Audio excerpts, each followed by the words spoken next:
Good afternoon. Good afternoon, everyone. Thank you so much for being here. I'm Sarah Haight, and I have the pleasure of welcoming you all. Just a quick housekeeping note for folks who are looking for seats. We have a fabulous watch and workspace right below us, as well as various soft seating behind. So various ascenders will be moving around to make sure everyone has a seat. So welcome to the fourth biennial Aspen Forum on Children and Families. We are thrilled to be back in person and to see so many new and familiar faces in the crowd. We'd also like to extend a warm welcome to those joining us virtually from around the world. There are more than 1,500 people who are registered for this convening in all 50 states and multiple countries, so welcome. To help ground us in our time together, I'd like to acknowledge the history that has brought those of us residing in and around Washington, D.C. to this land. Our Aspen Institute headquarters is in the District of Columbia's West End neighborhood, and D.C. is situated on and adjacent to the ancestral lands of the Anacostan, Piscataway, Nanticoke, Pamunkey, and Susquehannock peoples. On our shared journey to ensure equity in pursuit of justice, we must continue to examine the role our institutions have played in marginalizing Indigenous communities, especially as we explore practices and policies and systems change to support families with low incomes. We must also commit to transparently recognizing and celebrating how we all benefit from Indigenous wisdom and culture. So in that spirit, Ascend is fortunate to partner with Indigenous leaders whose experiences and expertise guide this work. Some of our colleagues from the Center for Native American Youth, I think, are in the house. And we invite other partners and all of you to share feedback with us on the work of being anti-racist and the journey toward justice. So coming out of COVID-19, a hybrid convening like this really is our new normal. American families are similarly facing their own new normal, with significant changes to how we all live, learn, and work. As the country continues to emerge from the pandemic, we believe that this year represents a new chapter. It's a time to think bigger, and we will do just that over the next 2 days. So this year's program is themed Taking Action for Family Prosperity for a reason.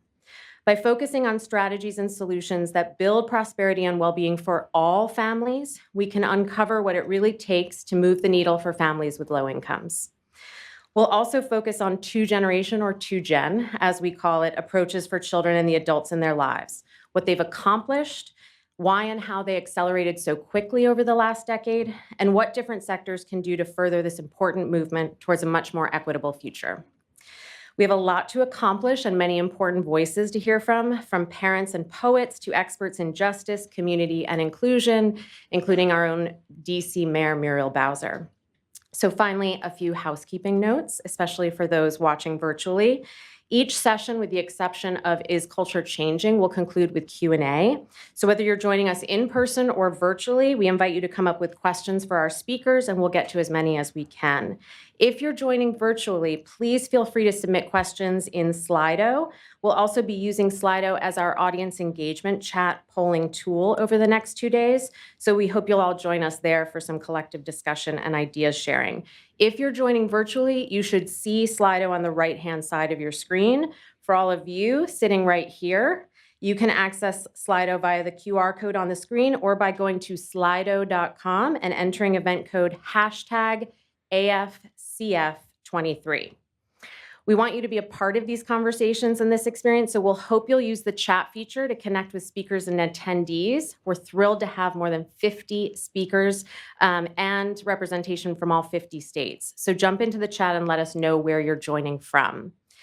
If you're inspired by the conversations here today, we'd also encourage you to join us on Twitter, #AFCF23, and we'll be posting all the recordings and all of the slides on our website, so you will all have access to those two pieces. So with that, let's get started.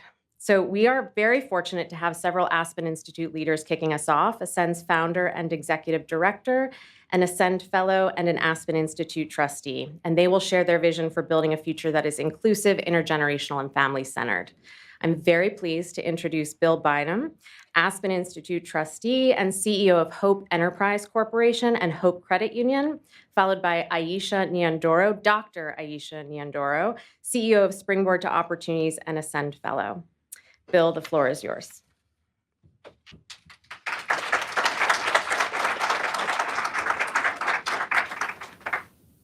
Thank you, Sarah. Thank you. And thank all of you. I want to start by saying how much I appreciate the Ascend program for helping the Aspen Institute do what it does so well by bringing together beautiful, diverse rooms like this. Um, I truly believe that few organizations have a record of gathering diverse perspectives, whether it's you know, negotiating peace treaties. I remember so vividly being in a room with late Madeleine Albright, talking with people across the aisle and bringing them together. And so I think that's what we need to do more of. And so I appreciate how the Ascend Fellowship helps Aspen do that, quite honestly, better than so many other parts of the Institute.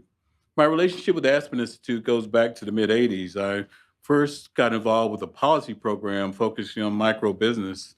I remember being with Joyce Klein and Peggy Clark, strolling through the mountains of North Carolina and meeting a guy named Muhammad Yunus, who later went on to win the thing called the Nobel Peace Prize.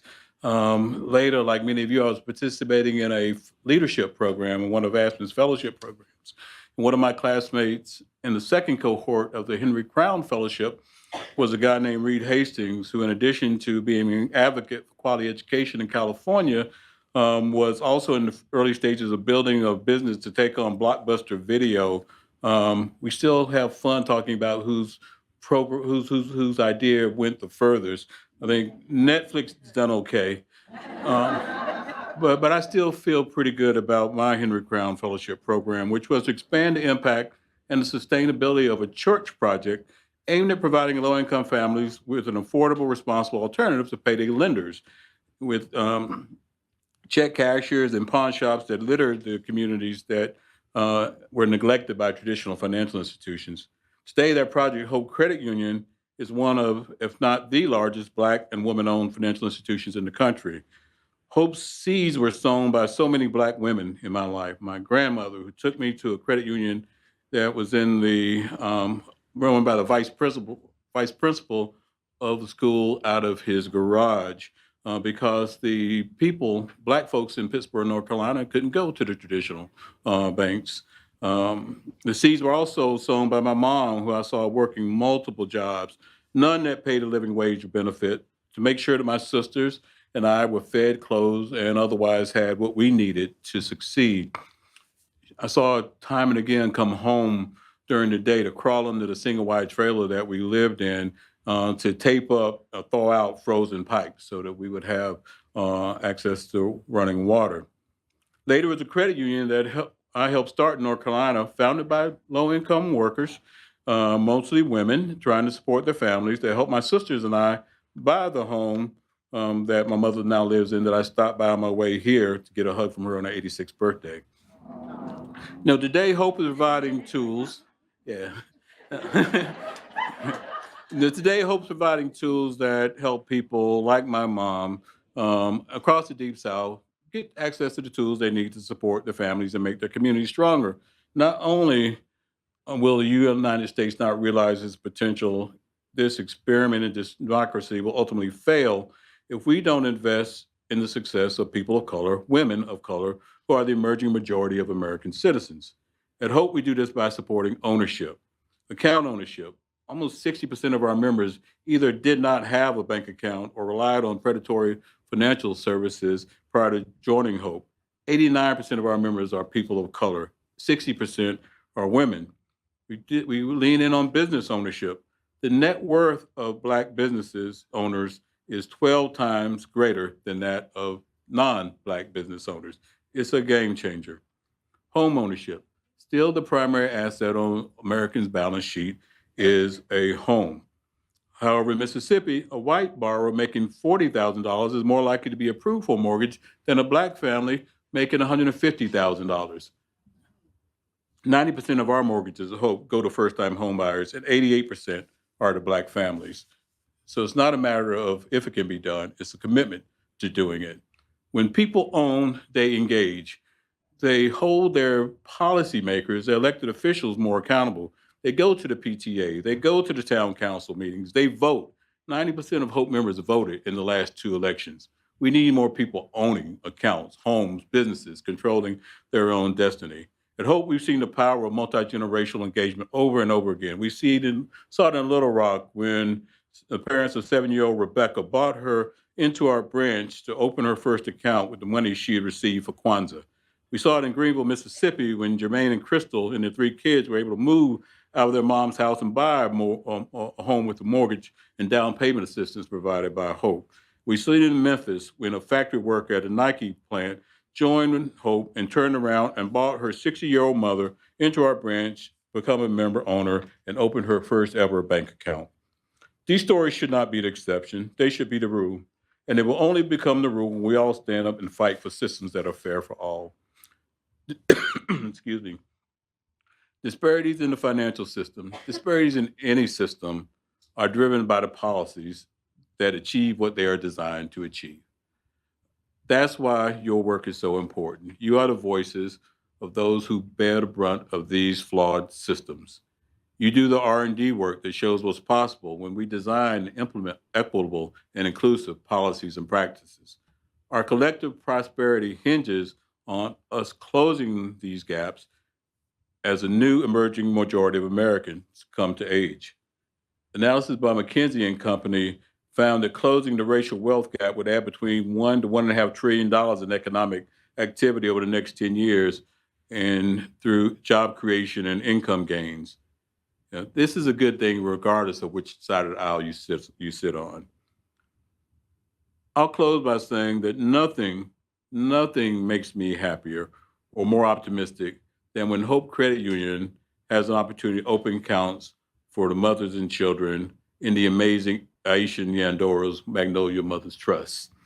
I look forward to hearing from my dear friend and my sister Aisha. Thank you all, and thank you for being here.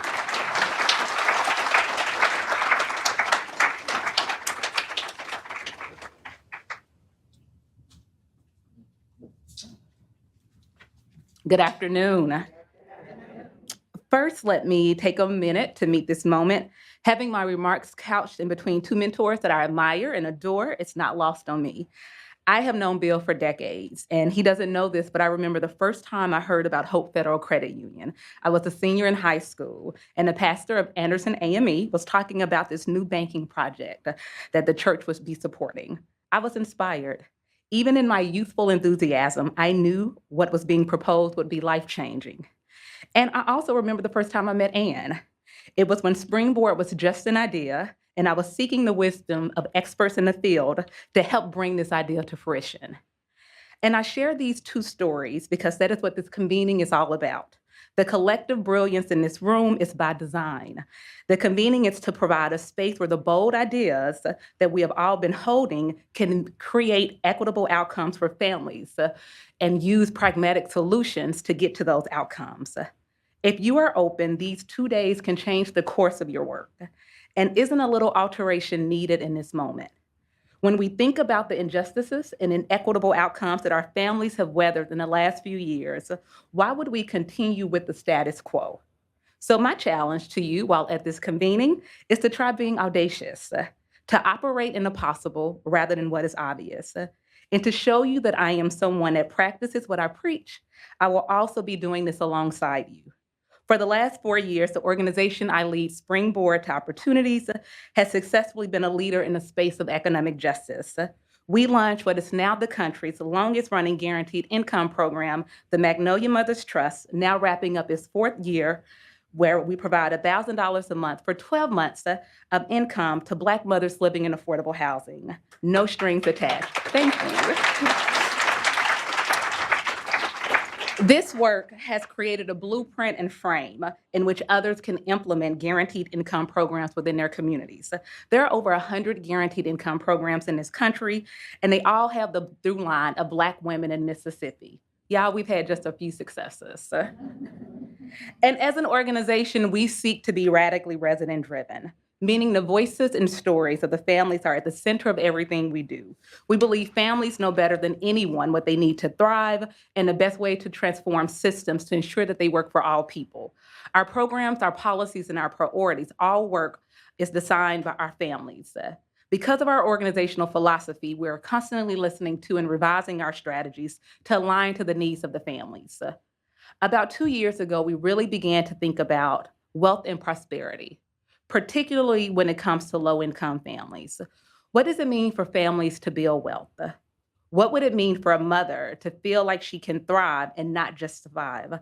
How do families define prosperity for themselves? When a broader society talks about prosperity, we often link it simply to economic security. In fact, when people ask me about Know Your Mother's Trust, their first questions are always connected to financial outcomes. Did the mothers make more money? Did they go back to school? Did they buy a house? Yada, yada, yada.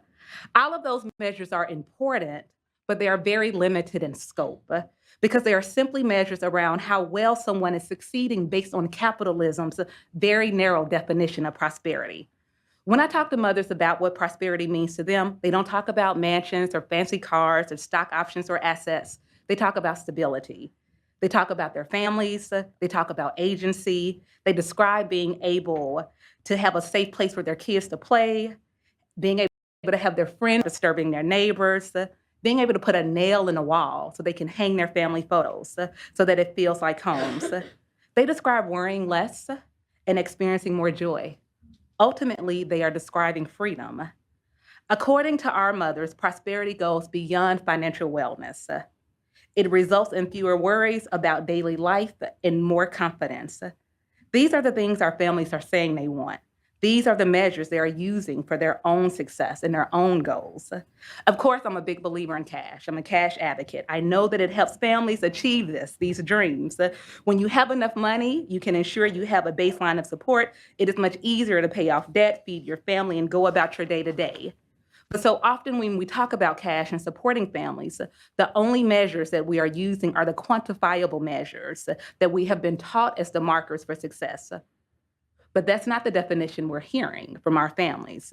And to be fair, I do understand that the definition of prosperity that we are looking to measure is so much more difficult. It doesn't always show up in job reports of poverty measures. It may not show up in the number of people who move out of affordable housing. It is not captured by the net gain of income. But what is a more complete measure of prosperity? One that takes into account the whole person and whole family. It is what we are calling holistic prosperity. When we look at the Magnolia Mothers Trust, the results that I am most proud of are not the jobs, the degrees, and the purchases that they were able to make, yet they are able to do all those things. It is the fundamental change that we see in a mother's confidence and sense of agency. It is the mother's belief that for the first time they're a good parent because they're not stressed. It's a decrease in worrying and anxiety. It is the ability to quit the many part-time jobs to be work that they have to work in order to be able to be home and be more present. It is their ability to dream. And while, of course, this comes from the relief and safety net of cash itself, is so much more than just cash. The Magnolia Mothers Trust has always been intentional about being cash plus. Mothers have the care, the financial wellness, and other resources available for them. They have dedicated staff and a community of support. And so, yes, cash and financial well-being is a piece of the work, but we always want to be working to see and support the whole family, not just one particular piece of their lives. And this, to me, is holistic prosperity. It is prosperity defined by families themselves and not the system around them that has for years set up barriers and blockades to them achieving what they wanted.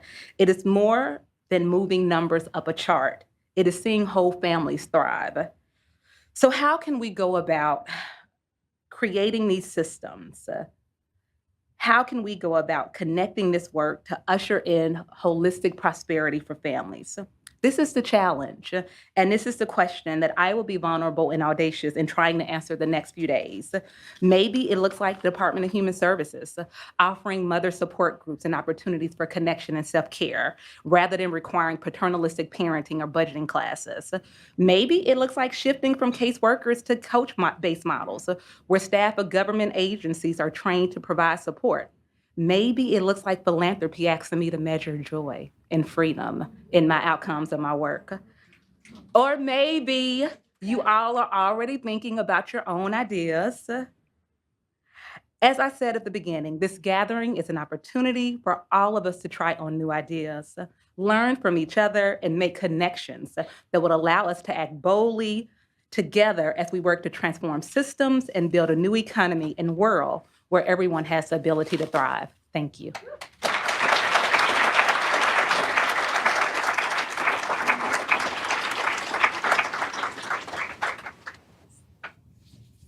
Oh, wow.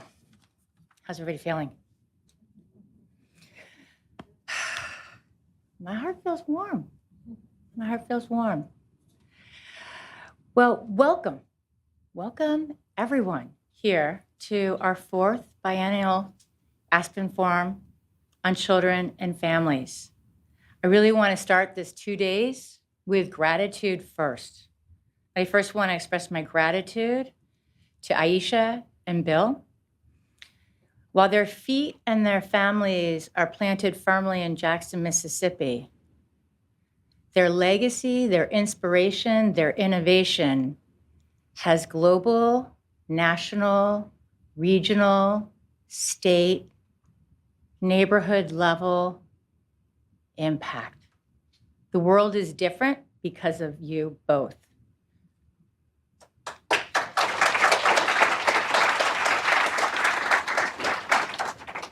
And while we talk about joy, and there's a lot of conversations later about early childhood health, we also always want to make sure we are not going to solve these problems unless we fundamentally break the cycle of poverty and eliminate racism, sexism, and all forms of discrimination and inequity.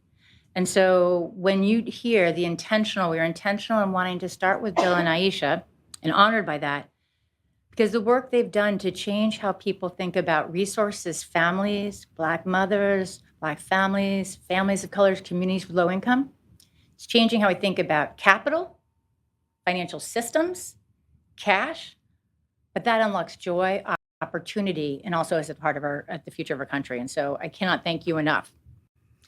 I also want to start with expressing gratitude for the Ascend at the Aspen Institute team. You're going to be connecting. Some of you are longtime friends that have been with us from the beginning. Some of you, we will just become family in the next hour or by the end of the day. But Ascend has grown from sort of a small and mighty kind of bold thinkers to now a little bit larger, mighty, fabulous team of about 25 Ascenders. And you'll have the chance to see some of them on the stage, some of them behind the scenes. But as we know, with any organization, any effort, nothing of significance, nothing of meaning, nothing that lasts is accomplished by any one person or even one organization. I also want to express gratitude to each and all of you. It has been a minute and a moment.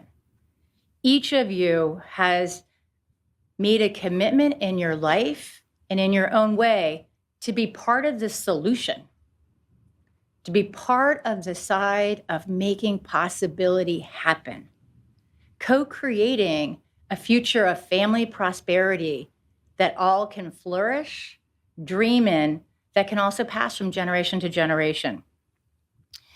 As Sarah said, we have more than 2,000 people that have signed up to be with us in person or virtually. Literally all 50 states, multiple representatives and leaders. Puerto Rico, the District of Columbia, Rwanda, South Africa, and many other countries. And when we think about all that separates us, all that divides us, this is the largest convening of leaders who believe in whole family, 2-generation approaches grounded in equity, inclusion, lived experience for all. And so let's really lean into the curiosity, the collaboration, and also our collective power. This is a time for us to think big and yet pragmatic. Big, bold, and then let's get specific. Let's get that list of the measurement for joy and philanthropy. Let's shift the human services model. This is not about tweaking or tinkering. This is about tapping the leadership that lies in each of you and all of us together. So when I step up onto the balcony of the Aspen Institute, and we are so honored to have leaders like Bill Bynum serve on our trustee board, and Katie Albright, a new trustee and also an Ascend Fellow. When I think about this is the 75 70-year milestone of the Universal Declaration of Human Rights that said freedom, dignity, education, basics, justice for all. I question for us our narrative around liberty to what does it look like for liberation? And so as we think about that 70-year mark, I also, with Bill and my colleagues, call in the Aspen Institute, which just next year will have its 75-year milestone. And the Aspen Institute is an institute of great privilege and possibility, and we like to put the Aspen leaf to work as best we can in every single way. The mission of the Institute is to advance a fair, just, and equitable societies here, throughout this country, around the world, and we humbly are on that journey with all of you. And so that is the invitation that you all said yes to and made the time to be part of this conversation, to say when we think about that fair, just, equitable world that is flourishing for all, let's put families at the center. I want to take a moment just to reconnect us to sort of the story of Ascend in our work, because it's the story of many of you. When I think about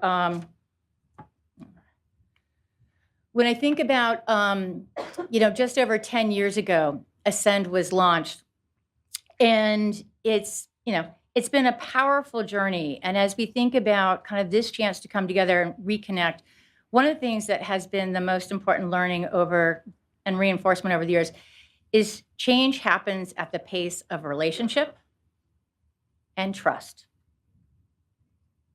Ascend never wanted to be an organization. It was a big bet. Some folks made some big investments. It was never about creating an organization. It was about creating a community of leaders that represented the full diversity, imagination, genius, and brilliance of all corners of this country. It was about providing the conditions and the space to lift up, cross-connect what works. So Ascend is literally all of you. We are a community of leaders grounded in a shared North Star of intergenerational family prosperity and well-being, grounded in our values of racial, gender, and economic justice, and I dare say, let's move it to flourishing and celebration, to also generosity and the power of lived experience. And so for that piece, this is, taking the time to think about the relationships that you have, but the new ones that are here. And so when we kick off for Ascend, we always want to start with leading with our values. Our values are grounded in abundance, ambition, honoring lived experience. And when you see these values up here, hopefully you feel them.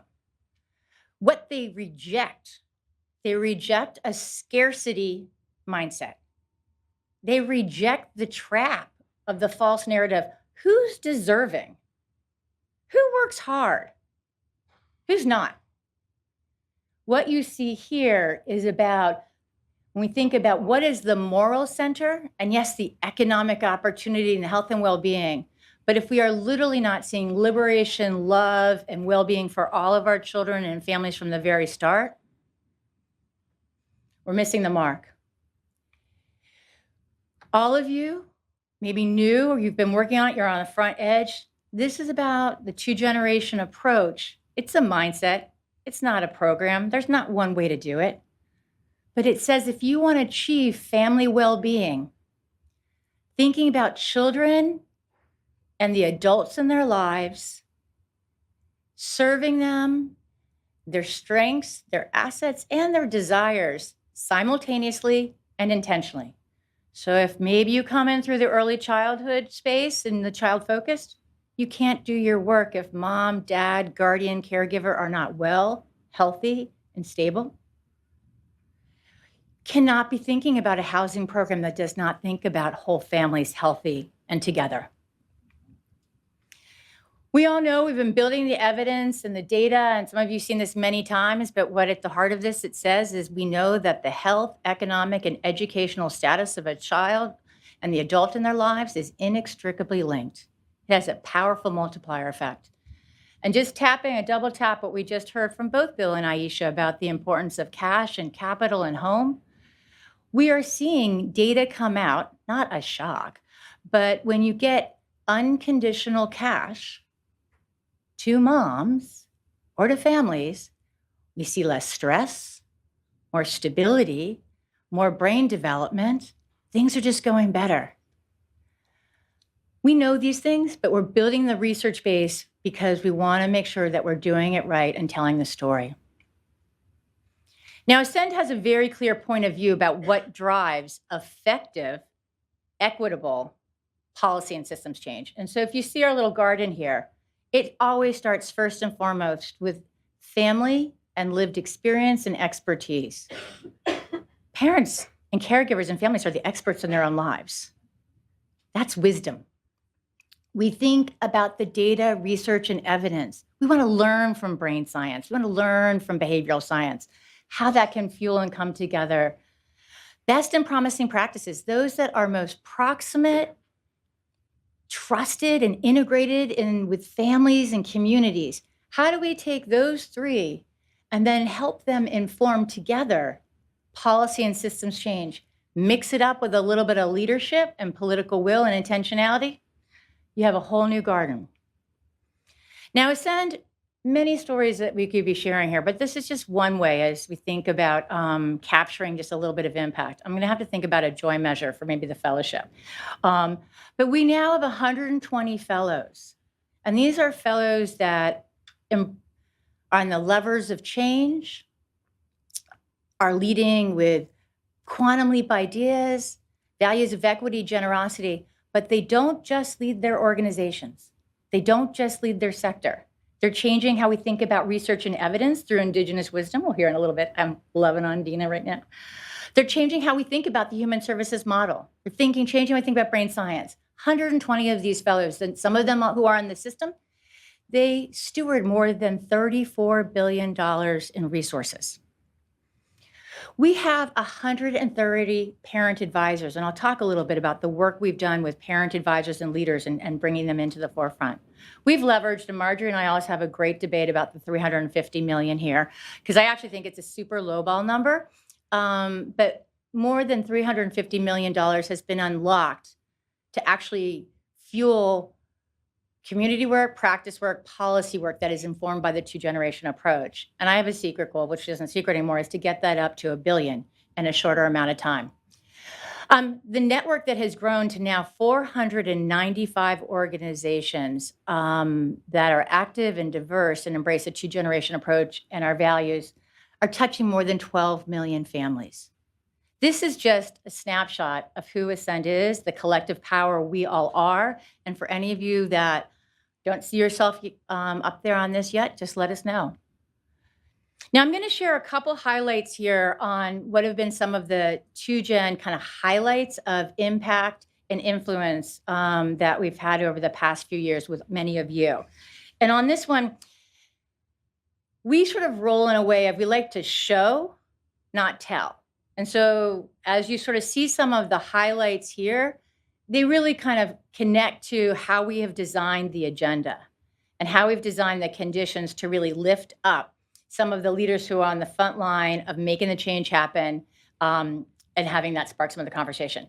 But I want to start first with the part around really centering racial, gender, and economic equity in that it fuels the most effective solutions. And Bill said this, and I couldn't agree more. Systems have been designed to get the outcomes they've been getting.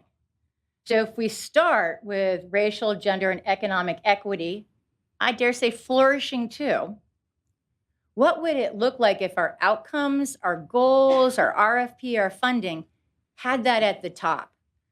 And we've got some things to leverage. I mean, the executive order, the Biden-Harris executive order on advancing racial equity and serving underserved communities gives a very powerful framework to do a full federal analysis of policy, regulations, funding, evaluation models to get to the heart of driving new solutions. Also, for the first time, we have the Gender Policy Council with the National Gender Equity Council. This is a powerful frame. I don't know if Ascend Fellows, Laura Huertamigas, who's one of the deputy for the museum side of the Institute for Museum and Library Services, But Laura and then Asia Schomburg, who is the Associate Commissioner for the Children's Bureau at the Administration for Children and Families at HHS, those two fellows are the points within their agencies on implementing the racial equity and underserved executive order. That's where pragmatism and implementation gets really transformational. Now, when we're talking about the second one, I do want to highlight a little bit is partnering with families authentically and embedding lived experience into how we govern, how we do our work. This is something, and you'll hear it seen up on the stage, and many of you are doing this, but it's everything from seeing how the practice of family councils or parent cabinets are taking place and becoming a norm, whether it's in Colorado or Connecticut or South Carolina, or even in Washington State, where they've passed legislation that they are now implementing that codifies inviting leaders with lived experience and compensating them to inform better policy. This is something I think, how could this be embedded into how we do philanthropy, how we do our work? And Ascend has been on this journey from the beginning, from listening to the beginning to now what we are a place where we have a parent advisor model that is paid and compensated and lifting up and learning with our parent advisors that are at the beginning, middle, and end of for example, our fatherhood and families learning and action community, 2-gen prenatal to 3, policy roundtables, and also launched the first parent-powered solutions fund to put student parents in the driver's seat of making the grant-making decisions and designing the strategy for programs that were going to advance students with caregiving responsibilities, their post-secondary success. So I share all that because we're on the journey of constant improvement, curiosity, and learning with all of you. But this is about shifting the norm so we finally have a country that's by, of, and for all of the people. Now you're going to hear young parent, sort of why a little bit more about young parents and young children. It's a sweet spot, but we know it can be older or younger, older, and families are very different. But when we think about the research from Jim Heckman, the Nobel laureate, that we get a 13% return when we invest intentionally in those early years, but that really is child and the adults and children's lives. So the whole family from the beginning, as well as we'll hear later about some of the brain science that we know also happens with with parents and caregivers. The mental health, this is a moment of total transformation, and frankly, we are building and need to build it in new ways. And we'll have a whole section on that. I can't hear more, as well as you'll be hearing more about the parents' post-secondary success as a critical driver. These themes here kind of go together, and I'll talk in the end, but we really do believe accelerating state and county policy innovation and implementation is one of the most important systems drivers. Policy budget decisions that are made at the state level are where decisions impact real families in real ways. And this is something more than, well, we've seen it worked with a critical mass of states that have been innovating on this, and almost about half of the states that are also like just starting to explore. And it means building an ecosystem that really is centered in family across early childhood, economic assets and supports, health and well-being, education from early on up K-12 and through, but putting families at the center. And right now, states have some of the strongest fiscal positions that they've had.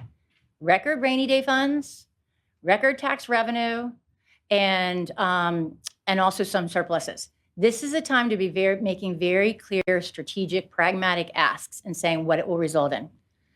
Human services, health and human services, this is one where I think it is truly about making the model for one of human potential and flourishing, and all of the ideas that Aisha shared and more, but that is the cradle for how we can think about kind of leading some of this innovation.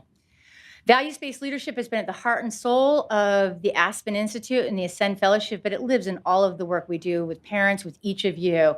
But it's really about having the mindset we're looking at every turn of the corner for systematic opportunity, not and really taking down any form of oppression or any form of inequity.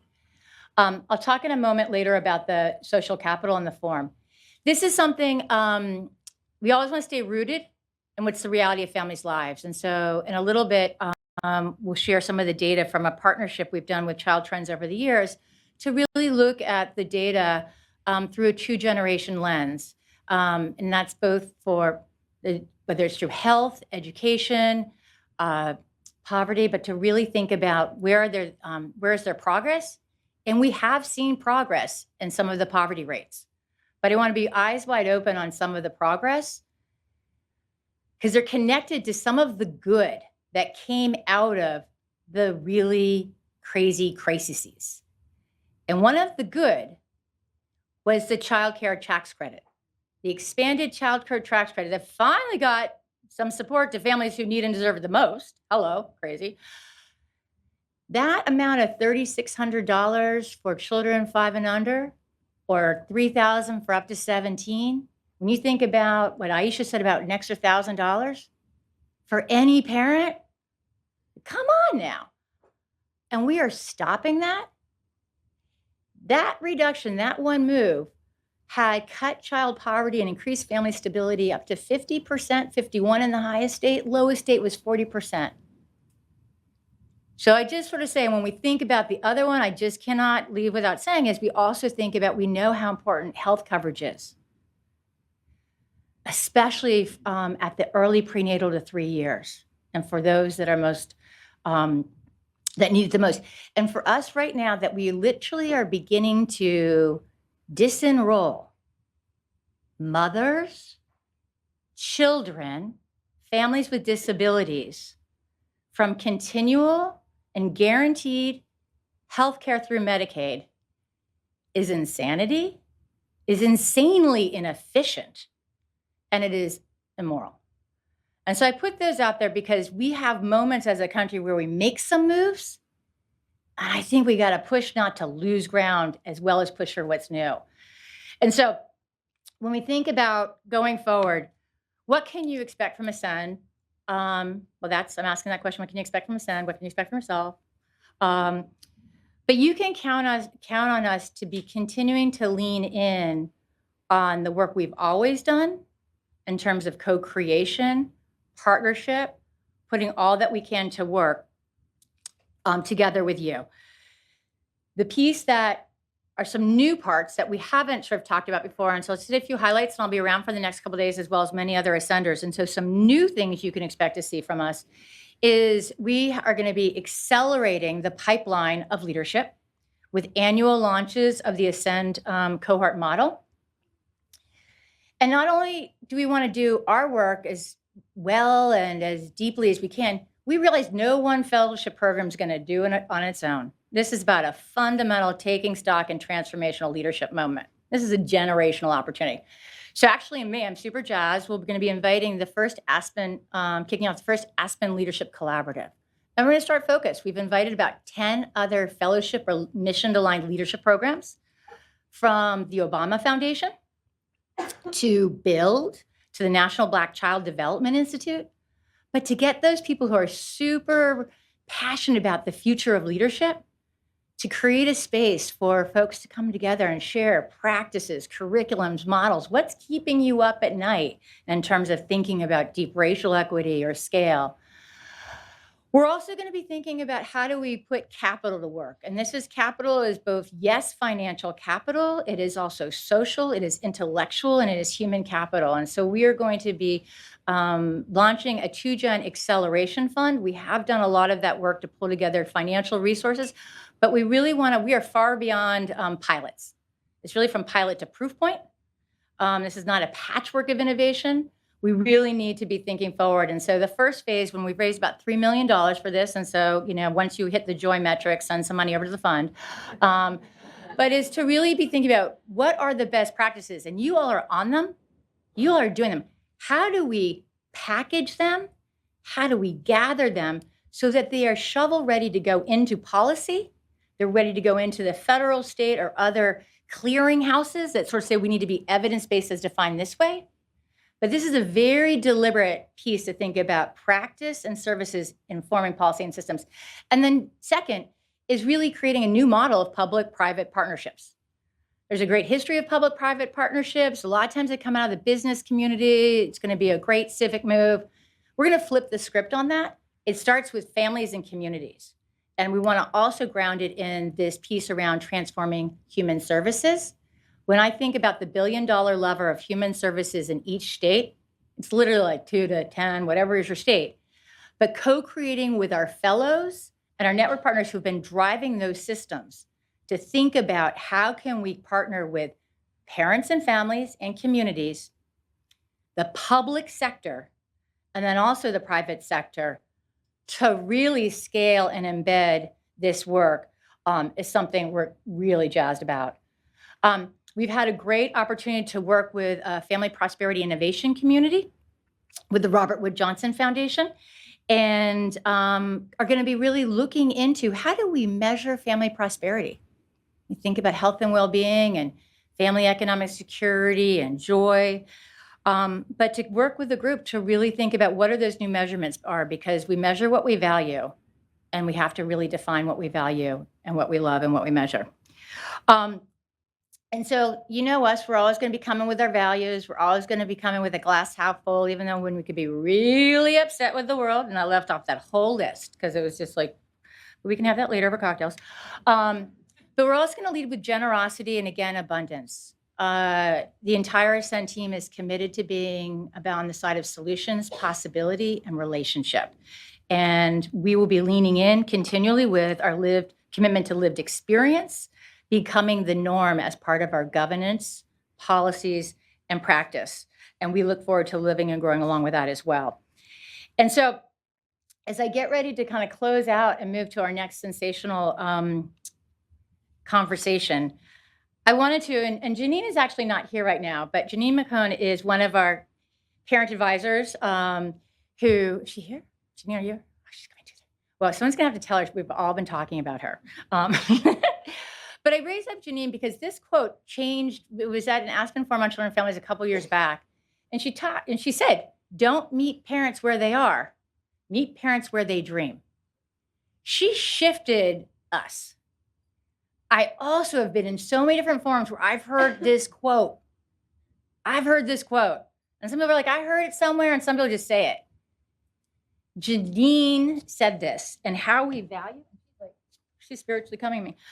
But she said this, and I share that because how, as one of the Black women leaders, who was one of the 10 leaders who co-designed with Commissioner Bai the first parent cabinet for the Office of Early Childhood in Connecticut. Let's listen to the voices, let's lift them up, let's credit and shine on. So she's coming a little bit later. So again, please welcome her. But this was something she really made a profound impact on us at Ascend. Now, with no further ado, we're going to really jump into an amazing conversation that's going to be listening to some folks with their experiences, some data, some dreams, some just awesome stuff. And I only am going to introduce the woman who's going to be leading the panel. And Jen, there's Jen. I'm like, where's Jen? Jen, I have not, the last time, so Jen Nagandu, Managing Director, Healthy Children, Healthy Families, at the Robert Wood Johnson Foundation. Oh my gosh. Okay, this is so fun. We all get to be real people here. But Jen is one of the brightest, most relational, fabulous leaders in the field of philanthropy. When we think of philanthropy is really about like the love of humankind, I think you manifest that in a way that can inspire so many. And Jen is passionate about narrative, relationships, learning, and like kind of really calling sort of the ethics of storytelling and shaking it up in new ways that really are lifting up and out. And so one very quick story, we had a chance, the last time I saw Jen, Marjorie, myself, and a few others, we took the train up in February of 2020. We got the very fancy invitation to come up and present to the entire Robert Wood Johnson Foundation staff around the work that we were doing with them around family prosperity, 2-generation, lived experience. So normally those things, if anybody's on there, pretty buttoned up. And we were like, well, Jen, can we just bring some folks with us? And it was Marjorie and myself, along with Anthony Barrows, who's another Ascend Fellow, kind of bringing the behavioral science and his passion. We had Aparna Mathur, an economist from AEI, and we had Aisha Nandoro from, who we've just all met, and now everybody knows or loves. And we also brought Ebony Beals. She was one of the Magnolia mothers of the project. And so we kind of like, usually it's like, okay, be tight, 2 minutes. And we had this most powerful conversation. And I thought about Ebony's voice when she said, I don't want to just be a voice. I want to be part of the action. And I just thought we spent the day with you all, and it was one of the most magical and life-changing and relational moments, or at least the train crew we came with. And it's just been a pleasure and a privilege to be working alongside you and your entire team. And so, Jen, it's so great to see you. But I will let you do the formal announcement. Thank you.